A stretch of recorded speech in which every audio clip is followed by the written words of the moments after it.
Long weekend आ रहा है, क्या करें? कहीं घूमने चलते हैं। पर कहाँ? अष्टविनायक चलते हैं।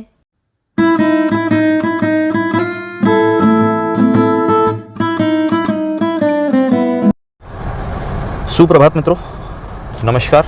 मैं अभिजीत आवले सपरिवार निकल रहा हूँ अष्टविनायक यात्रा के लिए। सोचा क्यों ना आप लोगों को भी साथ में ले चलूँ। तो चलिए हम लोग शुरू करते हैं पुणे स्थित हमारे निवास स्थान से।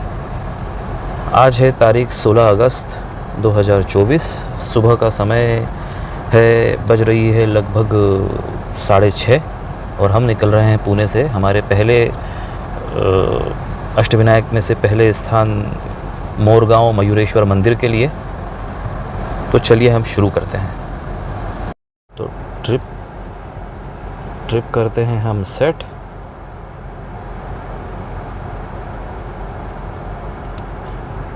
और लेके भगवान का नाम शुरू करते हैं हमारी यात्रा।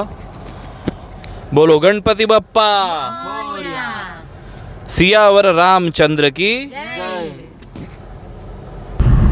तो हम निकल चुके हैं पुणे से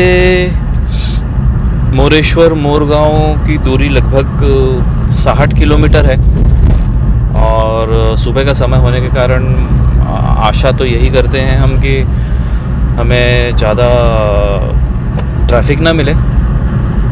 और रास्ते में काफ़ी सुंदर घाट आने वाले हैं, तो बस उन्हीं सब नज़ारों को आपको दिखाते हुए हम चलते रहेंगे।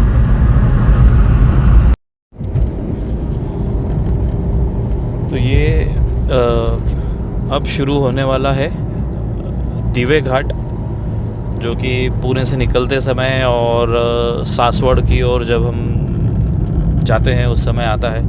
बड़ा ही सुंदर सा घाट है, लगभग 3 से 4 किलोमीटर स्ट्रेच में होगा। और बारिश के समय इस घाट की खूबसूरती आप यकीन मानिएगा 100 गुना बढ़ जाती है।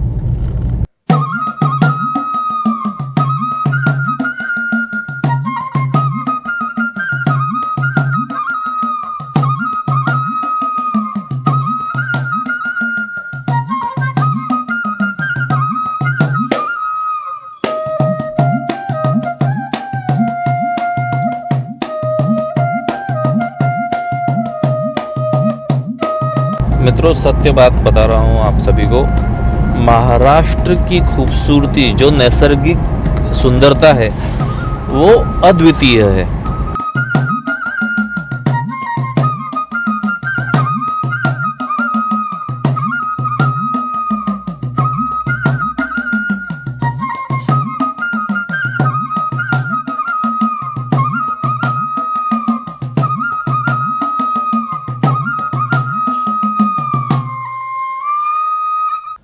तो दोस्तों, हम पहुंच चुके हैं श्री मयूरेश्वर मंदिर, जो है श्री क्षेत्र मोरगांव में।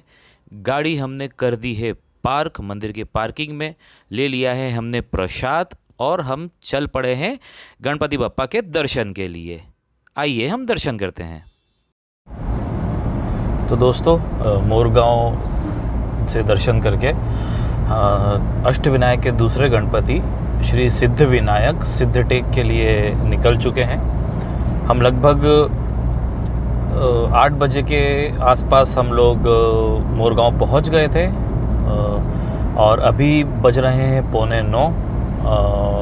गणपति बापा का आशीर्वाद इतना अच्छा था कि हमें आरती में सम्मिलित होने का भी अवसर मिला। अब एक सिर्फ समस्या ये रहेगी कि मंदिरों में दर्शन करते समय मंदिरों के अंदर फ़ोटो या वीडियो निकालना सख्त मना है, जो कि अच्छी बात भी है, क्योंकि मंदिर जो है दर्शन करने के लिए और भक्ति के लिए पवित्र स्थान होते हैं। वहाँ पर हम फ़ोटो वीडियोग्राफी से बचे तो अच्छा रहेगा। उससे मंदिर के अनुशासन को बनाए रखने में भी सहायता मिलती है। तो मैं मंदिरों के, जहाँ पर मंदिर के अंदर अलाउ होगा फ़ोटो या वीडियो लेना, मैं बिल्कुल आप लोगों को दर्शन कराने की कोशिश करूँगा। और जैसा कि मोरगांव में अलाउड नहीं था, मैंने बाहर से कुछ एक फ़ोटोज़ लिए हैं, जो कि मैं आपको दिखा रहा हूँ, आप देख सकते हैं। और बाकी तो हमारे साथ आप इस यात्रा का आनंद लेते रहिए।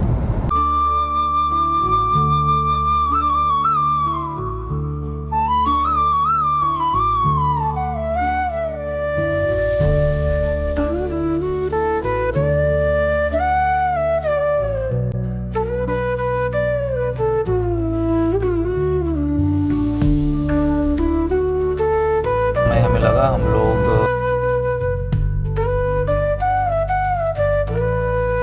एंटर कर रहे हैं सिद्धटेक में। यहाँ पर श्री सिद्धिविनायक का मंदिर है। भीमा नदी को अभी हम पार करते हुए जा रहे हैं। और जैसा कि मैंने बताया था कि काफ़ी बारिश हुई थी, तो आप देख सकते हैं कि नदी में काफ़ी पानी है और बड़ा ही सुंदर यह दृश्य है। सामने आप देख सकते हैं मंदिर का गेट है, मंदिर का शिखर हमें दिखाई दे रहा है। तो बस अब हम पहुंचते हैं मंदिर, करते हैं दर्शन, फिर मिलते हैं आपसे। हमारे दर्शन हो गए हैं सिद्धिविनायक मंदिर में, सिद्धटेक में। और अब हम यहाँ से अग्रसर हुए हैं तीसरे मंदिर के लिए। अष्टविनायक के क्रम में जो तीसरा मंदिर आता है वो है बल्लालेश्वर, जो कि पाली में है। और वो हाल फिलहाल हम जहाँ पर हैं यहाँ से करीब 220 किलोमीटर है। अभी बज रहे हैं सुबह के 10:15। दर्शन हमारे सिद्धटेक में श्री सिद्धिविनायक के करीब करीब हमें 30 से 35 मिनट लगे। दोस्तों, तकरीबन 10:15 बजे हम निकल गए थे सिद्धटेक मंदिर से दर्शन करके। हमें जाना है पाली मंदिर में, और बीच में हमें क्रॉस करना पड़ा है पूरा के पूरा पुणे शहर। पुणे शहर पार करते हुए हमें लगना था पुणे मुंबई एक्सप्रेस वे पे। पुणे शहर में यातायात के कारण ट्रैफिक कंडीशंस कुछ ऐसी बनी हमारे सामने कि हमें बहुत ज़्यादा लेट हो गया है। अभी बज रहे हैं दोपहर के लगभग 2:15। आप सुन सकते हैं मौसम भी कुछ ज़्यादा अच्छा साथ नहीं दे रहा है, बिजली कड़क रही है। और हम जल्दबाजी बिल्कुल नहीं कर रहे हैं, हम स्पीड लिमिट को फॉलो करते हुए ही गाड़ी चलाते हैं, क्योंकि हमारी और परिवार की सुरक्षा सर्वोपरि है। अगर लेट भी होते हैं कहीं जाने के लिए तो उसमें कोई दिक्कत वाली बात नहीं है, गाड़ी अपनी है और रुकने की व्यवस्थाएं तो हर जगह मिल ही जाती है। आगे हम आपको उस अनुसार अपडेट देते हैं।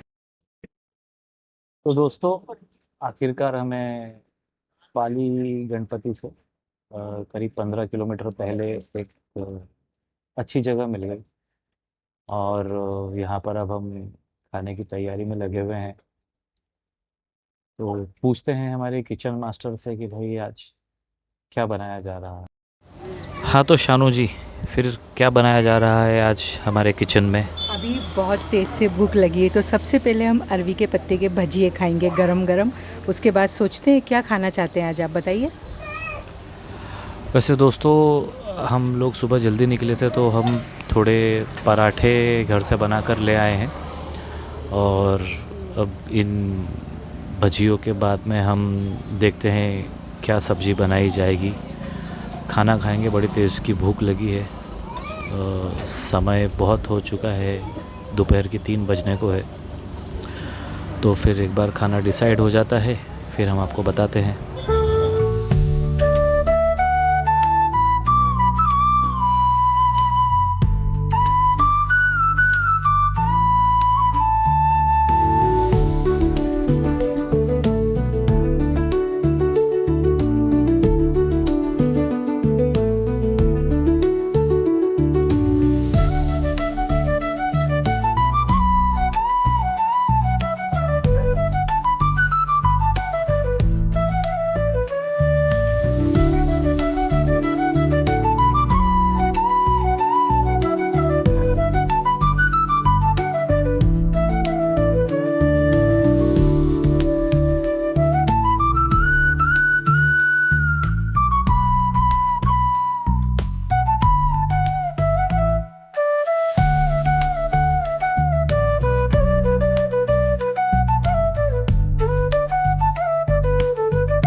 दोस्तों क्षमा चाहेंगे, कुछ तकनीकी कारणों से हमारा जो भोजन का वीडियो था वो सेव नहीं हो पाया।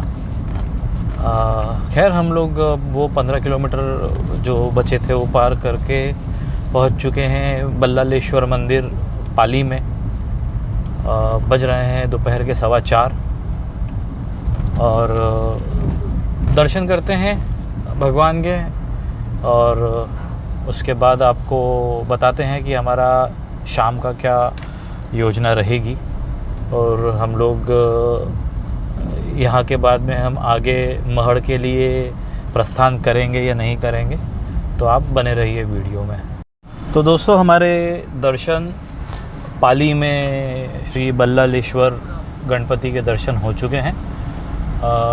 मंदिर के ठीक सामने एक प्राइवेट पार्किंग है जो कि न्यूनतम शुल्क मात्र 40 रुपये में आप गाड़ी यहाँ पर खड़ी कर सकते हैं। तब मंदिर में भीड़ तो नहीं बोलेंगे, पर यात्रियों का दर्शनाभिलाषियों का आना जाना सतत चालू है। उसके बाद भी हमारे दर्शन 15 मिनट के अंदर कंप्लीट हो गए थे। यहाँ पर मान्यताओं के अनुसार बल्लालेश्वर गणपति के दर्शन करने के पहले ढोंडी गणपति के दर्शन करना आवश्यक होता है, तो पहले हमने ढोंडी गणपति के दर्शन लिए और अब हम ढोंडी गणपति के दर्शन के बाद हमने बल्लालेश्वर गणपति के दर्शन लिए और फिर अब हम निकल गए हैं यहाँ से हमारे अगले पड़ाव श्री वरद विनायक गणपति महड़ के लिए। यहाँ से महड़ की दूरी तकरीबन 32 किलोमीटर है। अभी बज रहे हैं शाम के 5। आशा करते हैं हम लोग कि आधे घंटे या 40 मिनट में हम लोग 30, 35 या 40 मिनट में हम वरद विनायक मंदिर पहुंच चुके होंगे। फिर हम आपको आगे का अपडेट देते हैं। तो दोस्तों हम निकले थे पाली से बल्लालेश्वर मंदिर से 5:15 बजे। अभी बज रहे हैं शाम के 6 और हम पहुंच गए हैं वरद विनायक मंदिर महड़ में। थोड़ी सी एक गड़बड़ ये हो गई थी हमारे साथ कि हम जो एंट्री पॉइंट था मेन रोड से वो मिस कर गए थे और थोड़ा आगे निकल गए थे। हमें तकरीबन 3 किलोमीटर का फिर से हमें एक एक्स्ट्रा राइड करना पड़ी है और हम फिर अब सही रास्ते पर आए हैं। और यहाँ पे दर्शन करके हम लोगों ने अब डिसाइड किया है कि हम लोग निकलेंगे 5वें गणपति जो कि हैं स्थित थेऊर में। हम यहाँ से दर्शन करके थेऊर निकलेंगे। पहले हमारी प्लानिंग ये थी कि हम यहीं पर रुकने का सोच रहे थे, पर यहाँ के समीकरण कुछ समझ नहीं आ रहे हैं, तो हम हमारा स्टे जो है वो थेऊर में करेंगे। पहुँच गए हैं हम महड़ में और गाड़ी हमने कर दी है पार्क। पार्किंग शुल्क था न्यूनतम 30 रुपये। अब हम जा रहे हैं मंदिर की ओर। रास्ता थोड़ा सा विचित्र था। मंदिर का है ये प्रवेश द्वार और यहाँ ये इकलौता ऐसा एक मंदिर अभी तक मुझे मिला है जहाँ पे मंदिर के गर्भगृह में जाके हमें भगवान को हाथ लगाकर पूजा करने का अवसर मिला।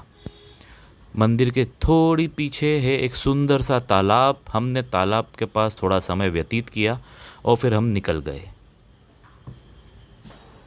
तो दोस्तों हम अब निकल चुके हैं वरद विनायक मंदिर महड़ से और अग्रसर हैं हम चिंतामणि मंदिर थेऊर के लिए। रात काफ़ी ज़्यादा हो चुकी थी। मंदिर में हम पहुँचे करीब 9:15 बजे। मंदिर बहुत ही सुंदर था, भीड़ बिल्कुल भी नहीं थी। 10 बजे ये मंदिर बंद हो जाता है। फिर भी हम समय पे पहुँच गए थे।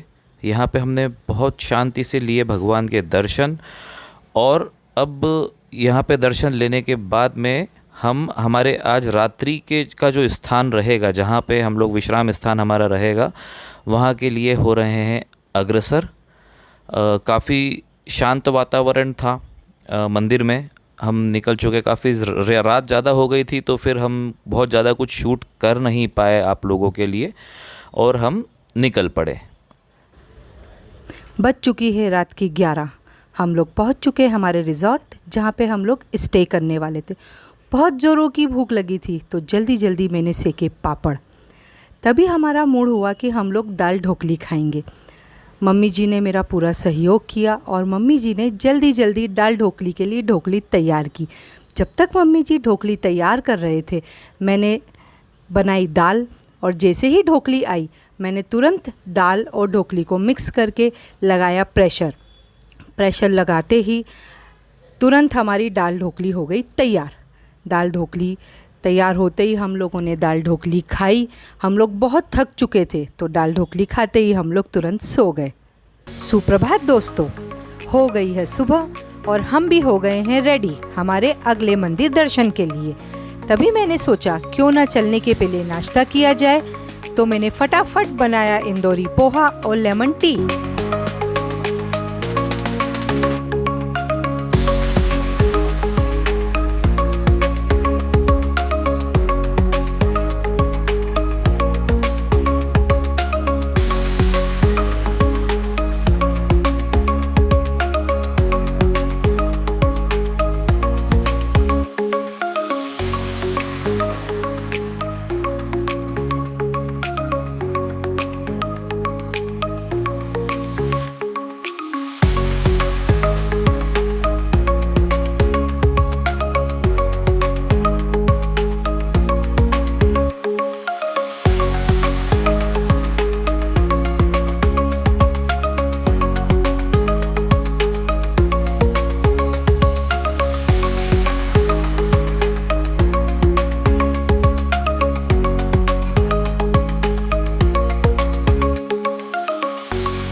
चलिए छठे गणपति की ओर लेण्याद्री।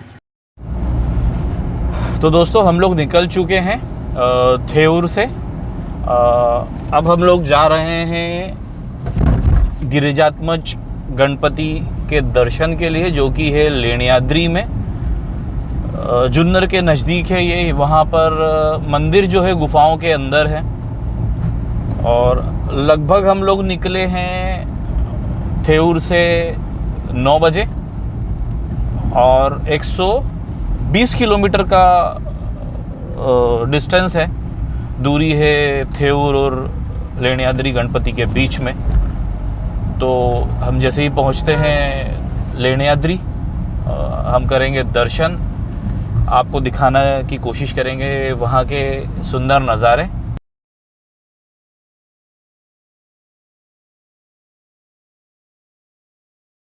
काफ़ी पुराना प्राचीन कालीन गुफाएं हैं, उसके अंदर गणपति बाप्पा का मंदिर है।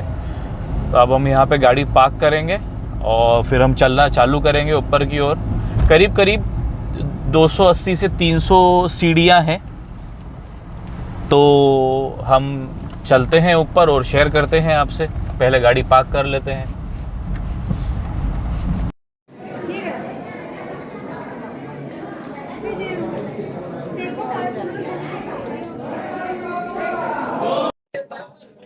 तो मित्रों, हम पहुंच चुके हैं छठे अष्टविनायक मंदिर पे, जो कि लेण्याद्री में स्थित है।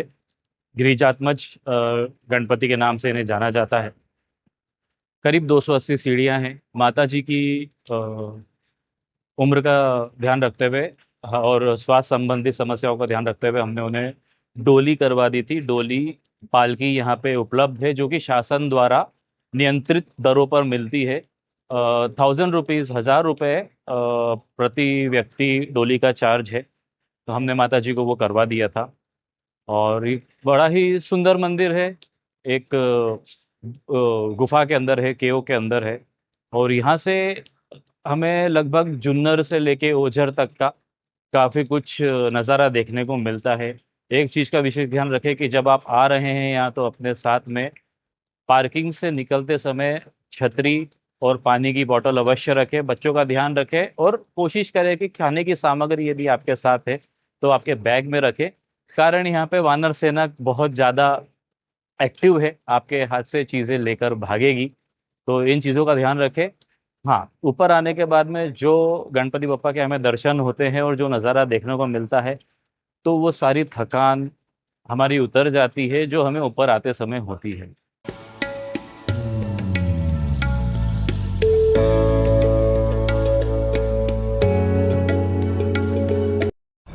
तो मित्रों, हम ये कर रहे हैं एंटर श्री विघ्नहर गणपति मंदिर ओझर के क्षेत्र में। ये है अष्टविनायक यात्रा के 7वें क्रमांक के गणपति, और देखते हैं यहाँ पे हमें कितना समय लगता है।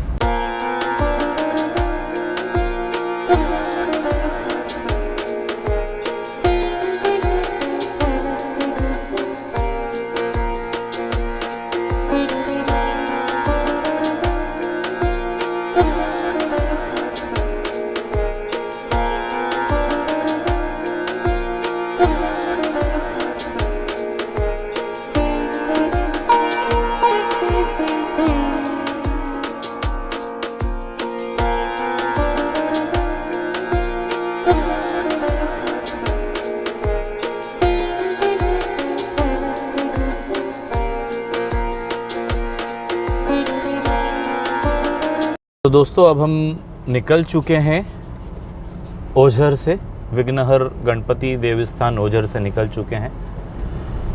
यात्रा का अगला पड़ाव जो है वो है रांझणगांव में श्री महागणपति मंदिर। दूरी है लगभग 70 किलोमीटर। अभी बज रहे हैं दोपहर के 3 और अब हम यहाँ से निकले हैं। तो मित्रों, अब हम रुके हैं, काफ़ी ज़्यादा भूख लग रही थी, तो अभी हम थोड़े ही दूर आए हैं मंदिर से और रुक गए हैं। ओझर से करीब 4-5 किलोमीटर की दूरी पे ही अभी हम रुक गए हैं और अब भोजन की तैयारी चल रही है। तो पूछते हैं भाई क्या है आज हमारे भोजन में। ओवर टू हमारी किचन मास्टर। हाँ जी, क्या बन रहा है? बेसन के चीले बन रहे हैं। बेसन के चीले? जी हाँ। सड़क किनारे गन्ने के खेत के पास गरम गरम बेसन के चीले खाइए मिर्ची के अचार के साथ। अरे वाह, चलो ठीक है, ये भी सही है।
आहा, क्या स्वाद है।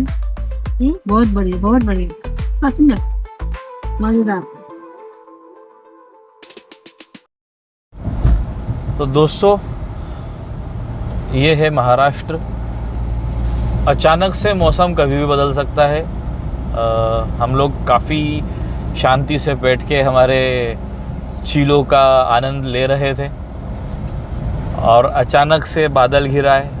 आप जैसा कि अभी देख सकते हैं, बारिश बहुत ज़्यादा मूसलाधार नहीं है पर बहुत कम भी नहीं बोल सकते हैं। ऐसी बारिश हो रही है कि जिसमें हम गाड़ी के बाहर बैठ के कुछ खाना या बनाना पॉसिबल नहीं था, तो हमने जल्दी करके जो है हमारे चीले बनाए, गाड़ी में बैठ के हमने चीले हमारे खाए और अब हम निकल चुके हैं हमारे यात्रा के 8वें गणपति मंदिर के लिए, जो है कि महागणपति रांझणगांव। दूरी है लगभग 50 किलोमीटर। अभी बज रही है शाम की 4:30 और ट्रैफिक ने यदि साथ दिया तो हम 5:30 बजे तक रांझणगांव पहुंच चुके होंगे शाम के।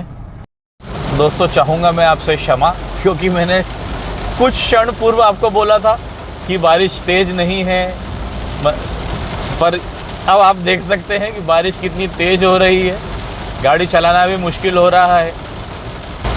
तो बारिश बहुत ज़्यादा तेज़ हो रही है। आपको वीडियो में शायद समझ में ना आ रहा होगा, पर यकीन कीजिए आप गाड़ी चलाना बहुत ज़्यादा मुश्किल हो रहा है।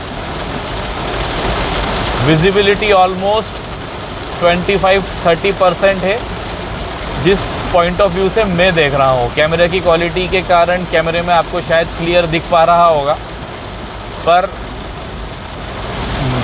ड्राइवर पॉइंट ऑफ व्यू से विजिबिलिटी बहुत कम है। पर हम रुकेंगे नहीं, हम चलते रहेंगे। तो जल्दी मिलते हैं आपसे महागणपति रांझणगांव में। ये रहा मंदिर का मुख्य द्वार। ढूंढते हैं पार्किंग की जगह और फिर हम करते हैं दर्शन।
दोस्तों, हम निकल गए हैं रांझणगांव से महागणपति के दर्शन करके, और जो कि काफ़ी सारे लोगों की धारणा में ये बात है कि यहाँ पे यात्रा संपन्न हो जाती है, और मैं आपको बताना चाहूँगा कि ये एक गलत धारणा है।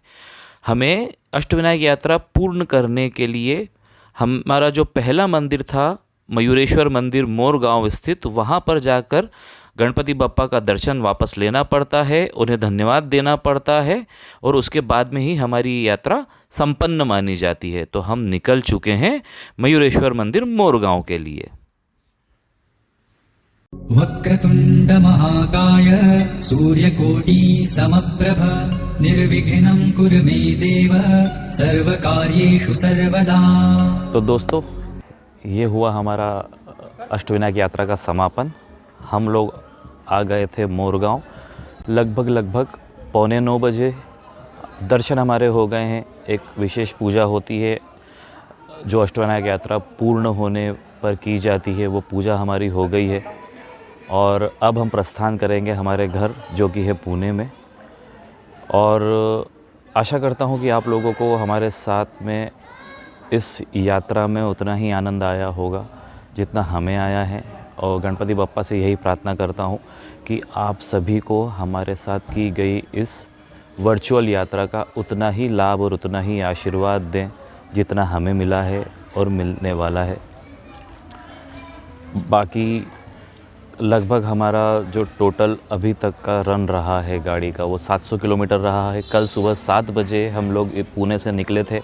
अभी यहाँ से पुणे है करीब 80 किलोमीटर की दूरी पर। हमें लगभग 2 घंटों का समय और लगने वाला है। तो एक मोटा मोटी हिसाब पकड़ा जाए तो 40 से 42 घंटे का ये सफ़र हमारा रहा है। और अब हम पहुँचते हैं, प्रस्थान करते हैं घर की ओर। आप जैसा कि देख सकते हैं, शायद आपको दिख नहीं रहा होगा कैमरे में, पर बारिश चालू हो चुकी है वापस।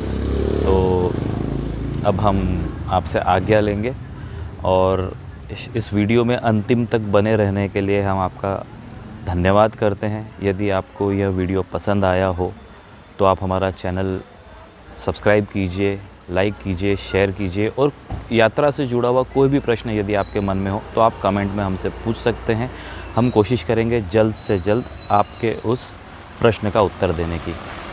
मिलते हैं फिर कभी सड़कों पर, तब तक के लिए गणपति बप्पा मोरया। जय श्री राम।